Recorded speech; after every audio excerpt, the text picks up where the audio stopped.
Salam alaikum wa rahmatullah wa barakatuh mes chers frères et sœurs, dans cette nouvelle vidéo je vais vous exposer des traditions se rapportant à l'interdiction de mentionner le nom du Mahdi mais aussi ses caractéristiques physiques et son lignage. Écoutons. Abu Khalid al-Kabouli dit, quand Ali ibn al-Hussein paix sur lui est décédé, je suis entré chez Muhammad ibn Ali al-Bekuyère paix sur lui. Puis-je être ta rançon, dis-je, tu as connu mon dévouement à ton père et mon affinité envers lui, et ma réclusion des gens. Tu as dit la vérité, Abu Khalid, dit-il. Que veux-tu? Puis-je être ta rançon, dis-je, ton père m'a décrit le patron de cet ordre avec des qualités spécifiques, si je le voyais sur une piste, je lui tiendrais la main. Il dit, Abu Khalid, que veux-tu alors? Je veux que tu me dises son nom, afin que je puisse le reconnaître par son nom. Tu m'as interrogé, par Allah, Abu Khalid, sur une question de grande prudence. Il dit, tu m'as posé une question sur un sujet dont je te parlerai si je devais en parler à quelqu'un. Tu m'as posé une question sur un sujet dont si les enfants de Fatima le reconnaissaient, ils auraient envie de le découper morceau par morceau. Écoutons ensemble la seconde tradition. Abu Hashim al-Jafari a dit, j'ai entendu Abu al-Hassan al-Askari paix sur lui dire, l'héritier est après mon fils al-Hassan. Comment vas-tu te sentir quand tu seras laissé derrière l'héritier? Je demandai, pourquoi donc, puis-je être ta rançon? Il dit, parce que tu ne verras pas sa personne, et il ne t'est pas permis de le mentionner par son nom. Alors, comment allons-nous le mentionner? Demandai-je. Dit le Huja de la famille de Muhammad, que les bénédictions d'Allah et ses salutations soient sur lui. Écoutons ensemble cette tradition qui suit. Abdulazim al-Hassani rapporte d'après Abu al-Hassan, le troisième paix sur lui qu'il a été dit à propos du Kim paix sur lui, il n'est pas permis de le mentionner par son nom jusqu'à ce qu'il se lève et remplisse la terre d'équité et de justice car elle sera pleine d'oppression et de corruption. Voici une autre tradition. D'après As-Sadiq Jafar ibn Muhammad paix sur lui, le Mahdi est de mes fils, le cinquième des fils du septième. Sa personne disparaîtra de chez vous et il ne vous est pas permis de le mentionner par son nom. Écoutons cette tradition. Muhammad ibn Zid al-Azdi rapporte que lorsque le Kim fut mentionné, Moussa ibn Jafar paix sur lui dit, sa naissance sera cachée aux gens et il ne leur sera pas permis de le mentionner par son nom jusqu'à ce qu'Allah, l'exalté, le manifeste, et qu'il remplisse la terre à travers lui d'équité et de justice car elle sera pleine d'iniquité et d'oppression. Suivons le récit de la prochaine tradition. Abdulazim al-Hassani rapporte d'après Muhammad ibn Ali paix sur lui, Al-Kaïm est celui dont la naissance sera cachée aux gens, sa personne leur disparaîtra, et il leur sera interdit de le mentionner par son nom. Il a le même nom et le même patronyme que le messager d'Allah. Encore une autre tradition. Mon père et Ibn al-Walid rapportent tous deux d'après Al-Umyari, disant, j'étais avec Ahmad ibn Ishaq en présence d'Al-Amri. J'ai dit à Al-Amri, je t'interroge sur un sujet, comme Allah, l'exalté, l'a dit dans l'histoire d'Abraham, ne crois-tu pas? Il a dit, oui, mais afin de satisfaire mon cœur. As-tu vu mon maître? Il dit, oui, et il a un cou comme celui-ci, en désignant son propre cou avec ses deux mains. Et le nom? Demandai-je. Je vous avertis de ne pas chercher cela, car la communauté croit que cette progéniture a été retranchée, dit-il. Il faut savoir que le père du Mahdi, l'imam Hassan Askari était sous haute surveillance avec assignation à résidence. Donc la nouvelle de la naissance du Mahdi était un secret. Écoutons cette prochaine tradition. Abu Abdallah as-Sali dit, nos savants m'ont exhorté après la mort d'Abu Muhammad paix sur lui à me renseigner sur le nom et le lieu. La réponse m'est venue, si tu les guides vers le nom, ils le divulgueront, et s'ils connaissent le lieu, ils guideront les autres vers lui. Tant que Allah ne le permet pas, le Mahdi doit rester dans l'attente de la parousie. Et quiconque se lève avant lui échouera. Écoutons ensemble. Ali ibn Asim al-Koufi dit, ce qui suit est venu dans les épîtres du maître du temps, maudit, est celui qui me mentionne par mon nom dans un groupe de gens.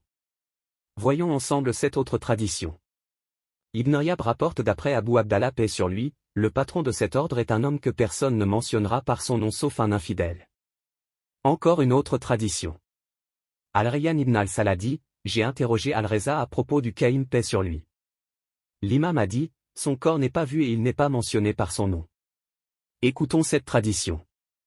Jabir rapporte d'après Abu Jafar paix sur lui, Omar demanda au prince des croyants paix sur lui à propos du Mahdi, en disant, ô Ibn Abi Tlib, parle-moi du Mahdi. Quel est son nom? Le prince des croyants lui dit, quant à son nom, mon bien-aimé et mon ami intime m'a ordonné de ne pas parler de son nom à quiconque jusqu'à ce qu'Allah, l'exalté, l'élève. C'est l'une des choses dont Allah, l'exalté, a confié la connaissance à son messager. Les traditions qui suivent parlent plutôt des caractéristiques du Mahdi et de son ascendance.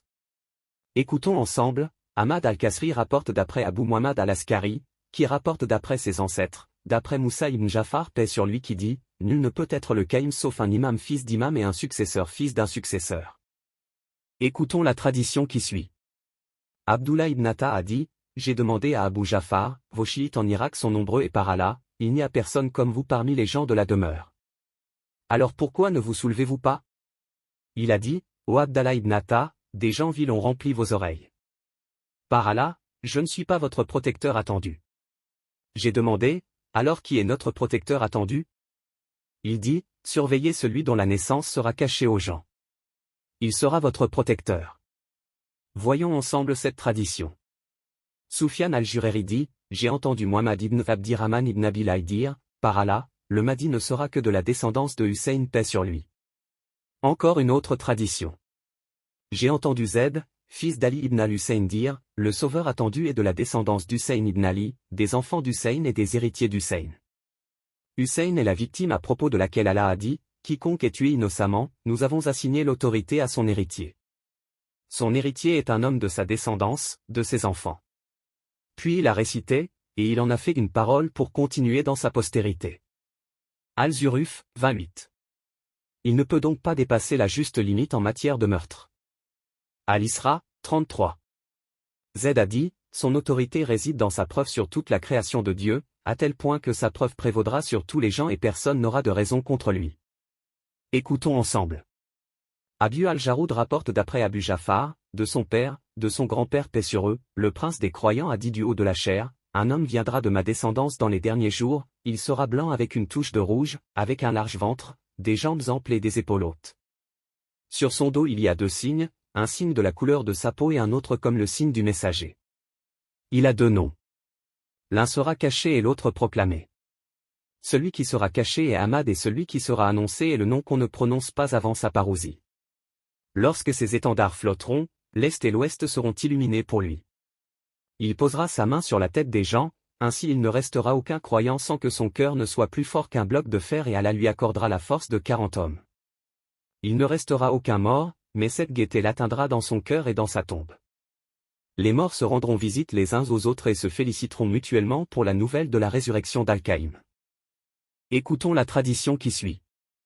Abdullah ibn Atta a dit, j'ai demandé à Abu Jafar, vos chiites en Irak sont nombreux et par Allah, il n'y a personne comme vous parmi les gens de la demeure.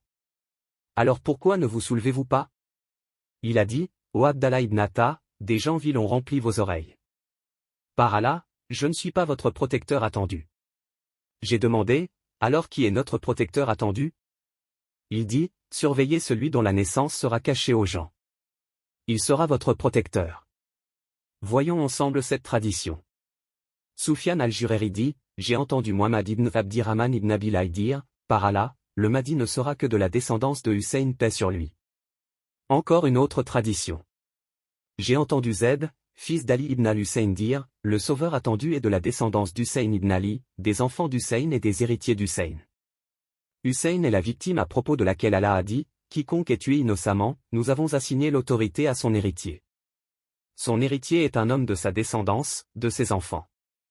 Puis il a récité, et il en a fait une parole pour continuer dans sa postérité. Al-Zuruf, 28.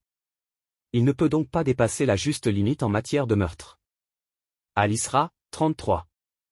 Zaid a dit, son autorité réside dans sa preuve sur toute la création de Dieu, à tel point que sa preuve prévaudra sur tous les gens et personne n'aura de raison contre lui. Écoutons ensemble.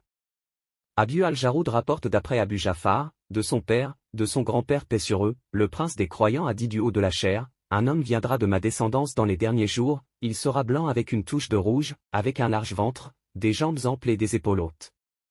Sur son dos il y a deux signes, un signe de la couleur de sa peau et un autre comme le signe du messager. Il a deux noms. L'un sera caché et l'autre proclamé. Celui qui sera caché est Ahmad et celui qui sera annoncé est le nom qu'on ne prononce pas avant sa parousie. Lorsque ses étendards flotteront, l'Est et l'Ouest seront illuminés pour lui.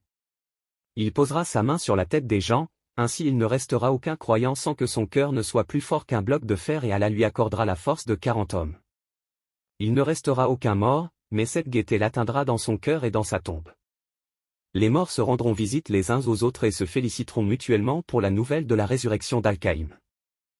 Voici une autre tradition. D'après Jabir, d'après Abu Jafar. La connaissance du livre d'Allah, l'exalté, et la conduite de son messager paix et bénédiction sur lui pousseront dans le cœur de notre Mahdi comme la meilleure croissance d'une plante. Ainsi, quiconque d'entre vous reste là jusqu'à ce qu'il le rencontre, il doit dire quand il le voit, que la paix soit sur vous, aux familles de miséricorde et de prophétie, source de connaissance et demeure de l'apostolat. Il a également été rapporté que la salutation appropriée pour le Qaïm sera la suivante, que la paix soit sur toi, ô divin Rédempteur sur sa terre. Jabir al-Joufi dit, j'ai entendu Abu Jafar dire, Omar ibn al-Rattab marchait aux côtés du prince des croyants et lui demanda, s'il te plaît, parle-moi du Mahdi. Quel est son nom? Le prince des croyants dit, quant à son nom, mon bien-aimé m'a ordonné de ne pas prononcer son nom jusqu'à ce qu'Allah le fasse venir. Omar demanda, alors parle-moi de ses qualités. Le prince des croyants dit, c'est un jeune homme aux épaules larges, au beau visage, aux cheveux élégants, avec ses cheveux flottants sur ses épaules. La lumière de son visage surpasse la noirceur de sa barbe et de ses cheveux. Mon père soit la rançon du fils de la meilleure des concubines. Écoutons. Abdallah ibn Atta dit, je suis allé au Hajj depuis Wassit et je suis entré chez Abu Jafar Muhammad ibn Ali paix sur lui. Il m'a interrogé sur les gens et les prix. J'ai dit, j'ai laissé les gens derrière. Ô fils d'Atta, dit l'imam, tu as commencé à prêter l'oreille aux imbéciles. Par Allah, je ne suis pas ton protecteur attendu. Chacun de nous, pointé du doigt ou signalé par des sourcils, sera assassiné ou mourra dans son lit. J'ai dit, et qu'est-ce que mourir dans son lit? Il meurt de rage dans son lit jusqu'à ce qu'Allah envoie celui dont la naissance est inconnue. Et qui est celui dont la naissance sera inconnue? L'imam répondit, regarde qui est celui dont les gens ne savent pas s'il est né ou non, c'est ton protecteur attendu. Écoutons ensemble. Ayoub ibn nous dit, j'ai dit à Abu al-Hassan al-Reza paix sur lui, nous espérons que tu es le patron attendu de cet ordre et qu'Allah t'apporte ceci sans aucun effort de l'épée. Tu as été l'objet d'un serment d'allégeance. Des pièces de monnaie ont été frappées à ton nom. Il a dit, quiconque parmi nous reçoit des lettres, est montré du doigt, interrogé et soumis à des prélèvements religieux, et soit assassiné, soit il meurt sur son lit jusqu'à ce qu'Allah envoie un garçon de notre part pour cet ordre. Sa naissance et le lieu de sa croissance seront gardés secrets, mais il ne sera pas caché pour lui-même. Abdullah ibn Asna al-Salab rapporte de son père, j'ai rencontré Abu Jafar Muhammad ibn Ali paix sur lui au Hajj ou à la Omra. Je lui ai dit, mon âge a beaucoup augmenté et mes os sont devenus fragiles, et je ne sais pas si le destin me permettra de te revoir une autre fois ou non. Confie-moi donc une promesse et fais-moi savoir quand viendra le soulagement. Il a dit, le fugitif, l'abandonné, le solitaire, le délaissé, le seul de sa maison, le fils d'un père non vengé, portant le patronyme de son oncle, il est le patron des bannières. Son nom est le nom d'un apôtre. Je lui ai demandé de me le répéter. Il a demandé une feuille de peau ou de papier et l'a écrit pour moi. Ici on peut s'interroger sur les qualificatifs utilisés comme le fugitif, l'abandonné, le solitaire et d'autres qui peuvent inciter à penser que le Mahdi a une vie où il est parmi les gens sans que ceux-ci ne le connaissent. Écoutons ensemble.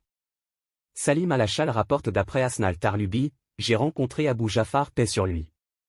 Et il mentionne ensuite une tradition similaire, sauf qu'il dit, alors Abu Jafar paix sur lui m'a regardé quand il a fini ses paroles et a dit, as-tu mémorisé cela ou dois-je les écrire pour toi? J'ai dit, si tu le souhaites, s'il te plaît.